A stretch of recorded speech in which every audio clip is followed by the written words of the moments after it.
The first time Ethan met Claire was one of those moments that seemed too ordinary to ever matter, but ended up changing everything. It was early spring in Seattle, the kind of day when the rain didn't fall, but hung in the air like a secret waiting to be told. Ethan had just moved into a small apartment building on the north end of town. He was 35, an architect who had recently gone through a quiet breakup. His days were predictable work. Gym, dinner, sleep. He liked it that way. Predictable meant safe. Claire was his upstairs neighbor. He met her by accident when she dropped a grocery bag in the hallway. Apples rolled across the floor, and when Ethan bent down to help, she laughed softly. "Guess I bought more than I could carry," she said. Her voice had warmth in it, like a song that played in the background of your mind even after it ended. She looked to be in her early 30s, light brown hair. Green eyes that seemed to read more than they should. Ethan noticed her wedding ring almost immediately. Her husband, she mentioned casually, worked nights as a long-haul driver. "He's away a lot," she said with a small shrug. Ethan nodded, unsure what to say. In the weeks that followed, they crossed paths often. Sometimes in the hallway, sometimes in the parking lot, sometimes at the coffee shop down the street. Claire had a way of making conversation feel natural, effortless. She'd ask him about his work, his favorite books, the view from his balcony. Ethan found himself looking forward to these moments, though he didn't quite understand why. One afternoon, Ski knocked on his door. "Hey," she said, holding up a set of car keys. "My husband's truck broke down at the service station across town. I have to drive him there to pick it up, but I'm terrible with directions. Want to come along?" Ethan hesitated. It was Saturday. He had plans to review blueprints. But something about the way she smiled, half hopeful, half playful, made him nod. "Sure," he said. "Why not?" The ride started off lighthearted. Claire talked about everything from her job at the local school to her love for old music. Ethan listened, laughing at her jokes, surprised by how easily the two of them connected. When they reached the service station, her husband, Jack, was already waiting. He was older than Ethan had imagined, tough-looking with the kind of face that told stories without words. He shook Ethan's hand firmly. "Appreciate you coming along, man," said. They drove back together, Claire in the passenger seat, Ethan in the back, and Jack behind the wheel. Rain started to drizzle again, the wipers moving in slow, steady arcs. The air inside the car felt oddly heavy. Jack was quiet, focused on the road. Claire kept turning slightly toward Ethan, her voice soft whenever she spoke. At one point, she looked out the window and said, "Do you ever get the feeling life just slips away? Like you're watching it instead of living it?" Ethan met her eyes in the rearview mirror. "Yeah," he said, "all the time." Jack chuckled from the front seat, though it wasn't a laugh that carried joy. "You're both too young to be thinking like that," he said. But Claire didn't answer, and for the rest of the ride, silence filled the space between the three of them like fog. Later that evening, when Ethan got back to his apartment, he couldn't stop thinking about her words or the way she looked at him when she said them. There was something in her eyes that felt familiar, loneliness maybe, or quiet longing. He told himself not to read into it. She was married, and whatever she felt, it wasn't his place to notice. A few days passed before he saw her again. It was raining harder this time, the kind of Seattle rain that soaked you even with an umbrella. She was standing outside, struggling with her car's trunk. "Won't close," she said when he walked over. He helped her press it down until it latched, and she smiled gratefully. "You're my hero today." Ethan tried to brush off the warmth that spread through him. "Glad I could help." She hesitated for a second, then said, "You want to grab a coffee? I think I owe you one for the trunk." They went to a quiet cafe near the corner. The smell of roasted beans and rain filled the air. They talked for hours about books, movies, childhood memories. Claire mentioned she used to paint but hadn't touched a brush in years. "Jack doesn't really get it," she said softly. "He's practical. Art isn't practical." Ethan looked at her thoughtfully. "Maybe not, but it's necessary." She smiled faintly, her eyes softening. "Yeah, maybe it is." From that day on, their friendship deepened. They texted sometimes short, harmless messages. They bumped into each other often enough that it almost felt intentional. Ethan began to feel the pull between them grow stronger, though he tried to ignore it. There were moments when her gaze lingered a little too long, or her voice softened just a bit when she said his name. But she always pulled back first. One Sunday morning, Claire knocked on his door again. "I need a favor," she said. "Jack's truck broke down again, and I have to drive him to pick it up same place as before. Want to come?" Ethan hesitated but nodded. Something about her request felt like déjà vu. The three of them were in the car once more, Jack driving. Claire in the passenger seat, Ethan behind her. The road stretched long and gray ahead of them, the rain falling harder now. Jack turned on the radio. A slow old song filled the space. Claire leaned her head against the window, her fingers tracing small circles on the glass. Halfway through the trip, Jack asked, "So, Ethan, you seeing anyone these days?" Ethan smiled awkwardly. "Not really. Been focusing on work." Jack laughed. "Smart man. Women'll drive you crazy if you let them." Claire didn't laugh. She turned slightly. Looking back at Ethan, there was something unspoken, in her eyes a quiet ache, that made his chest tighten. When they reached the service station, Jack went inside to handle paperwork. Claire stayed in the car. The rain drummed against the roof, steady and rhythmic. She turned to him and said quietly, "You know, sometimes I wonder what it's like to be really seen. Not as someone's wife or neighbor, but as yourself." Ethan's heart pounded. "You deserve that," he said simply. For a long moment she didn't respond. Then she smiled, sad and beautiful. "You're kind, Ethan. Maybe too kind." Kay returned soon after, breaking the spell. They drove back in near silence. But from that day on, nothing felt the same.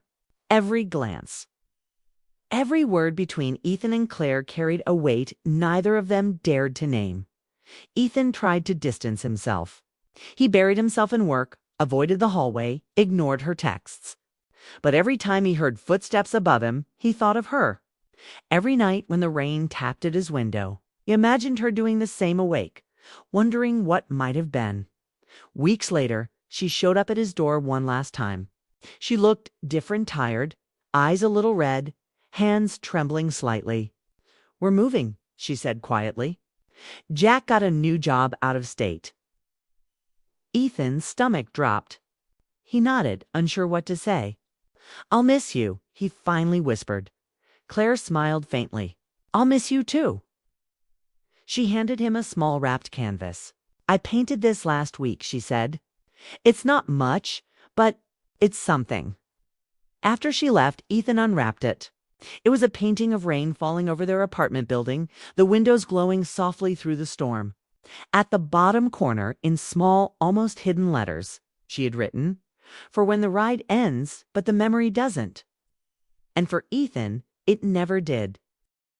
Months passed after Claire's departure, and Ethan tried to convince himself life had gone back to normal. But normal wasn't the same anymore. He had changed in quiet ways he couldn't explain. The rain outside his apartment no longer felt peaceful. It sounded like a memory knocking on his window. Every place in town reminded him of her. The coffee shop, the parking lot, even the hallway where she'd once dropped her groceries. He buried himself in work. The architectural firm where he worked had taken on a new project, community library near the lake. It was supposed to be a fresh start for him, something to keep his hands and mind occupied. Yet sometimes, while sketching designs, his mind drifted back to the woman who once talked about feeling unseen. He wondered if she ever started painting again, or if she packed away her brushes when she left. It was a late evening in November when everything changed again. The rain was falling hard, and Ethan had stayed late at the office. His phone buzzed a number he didn't recognize. He almost ignored it, but something made him answer. "Ethan." The voice on the other end was soft, uncertain. But he knew it immediately. "Claire." He stood up, his heart thudding. "Is that really you?" She laughed nervously. "Yeah, I didn't think you'd remember." He could almost hear her smile through the phone. "I could never forget," he said quietly. She explained that she was back in Seattle temporarily. Jack had taken a contract job in Alaska, and she'd decided to visit her sister who still lived in town. "I was driving past the old building," she said, "and I thought of you. Thought I'd call." Ethan hesitated before saying, "Do you want to meet for coffee?"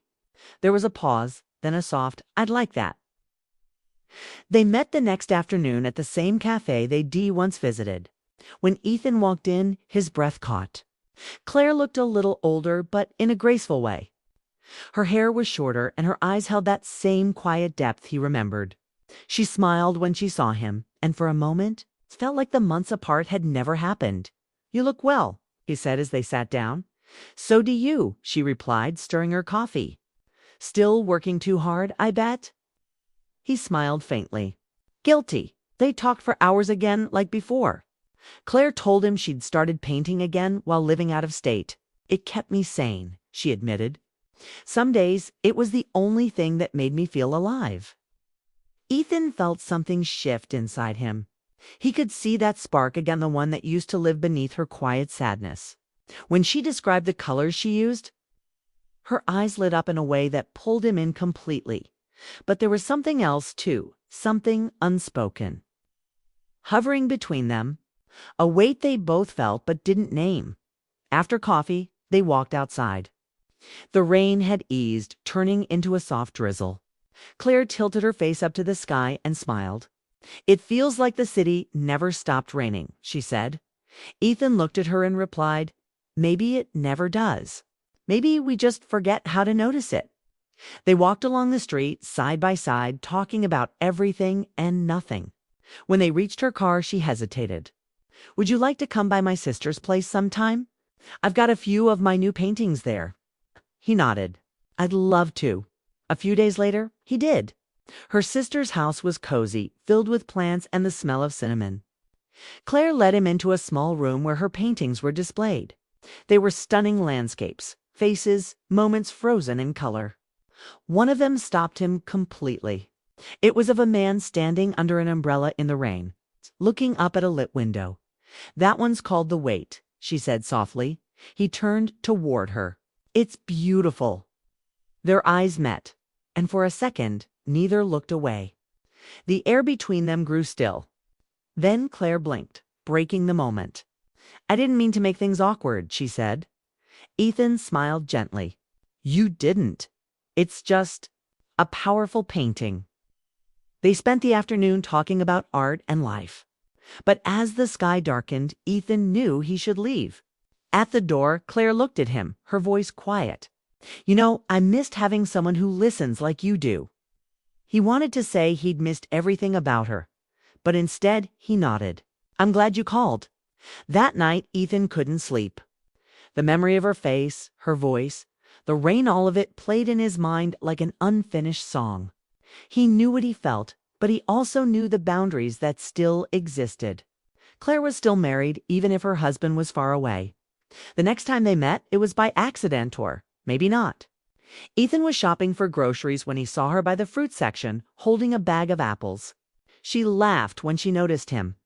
"Seems like this is how we always meet," she said, remembering their first encounter years ago. "Guess fate has a sense of humor," he replied. They ended up grabbing lunch nearby. As they ate, she talked more openly about her life. "Jack's changed," she said quietly. "He's distant. We barely talk anymore. I think he's happier being away." Ethan listened, his chest tightening. "I'm sorry," he said softly. She shook her head. "Don't be. It's not your fault. It's just life, I guess." They sat in silence for a while, both lost in thought. Then Claire said something that made his heart race. "Sometimes I wonder if we met at the wrong time." Ethan looked at her, his pulse quickening. "Maybe," he said, "but sometimes even the wrong time feels right." Their eyes held for a moment too long. Then she smiled sadly. "You always know what to say." After that day, they began seeing each other more often, always in public, always careful. But the closeness between them grew stronger. There was something pure about it, yet undeniably charged with emotion. They'd walk along the waterfront, talking about art, books, Kay, and dreams they'd never chased. One evening, they sat on a bench overlooking the lake. The city lights shimmered across the water, and the air smelled of rain. Claire sighed. "I forgot how peaceful this feels," she said. "Back home, everything is just noise." Ethan turned toward her. Maybe that's why you came back to remember what peace feels like. She smiled faintly. Maybe I did.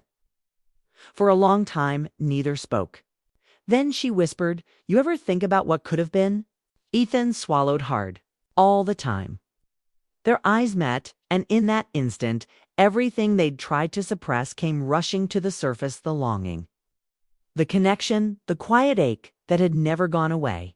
But instead of acting on it, Claire stood and looked at the water. "We can't, Ethan," she said softly. "Not like this." He nodded slowly.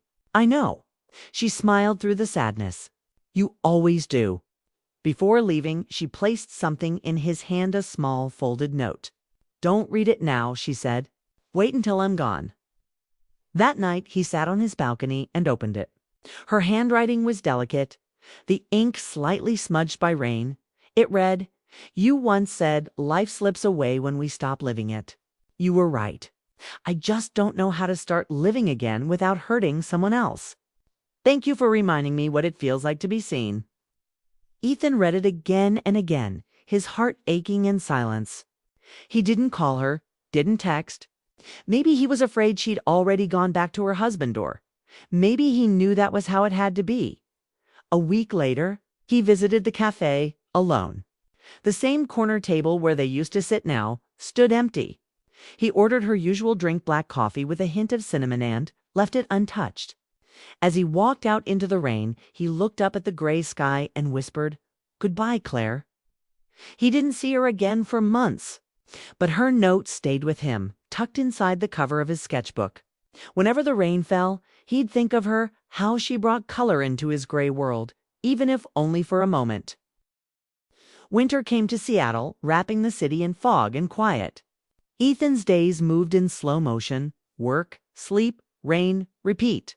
He told himself he was fine, that the ache had faded with time. But sometimes, when the rain hit the window just right, it all came back: her voice, her laughter. The warmth that once sat across from him in that corner cafe. It had been nearly a year since he'd last seen Claire. Her note was still tucked inside his sketchbook, its edges worn from being read too many times. He had thrown himself into his projects, earning promotions, leading teams, but none of it filled the quiet space she'd left behind.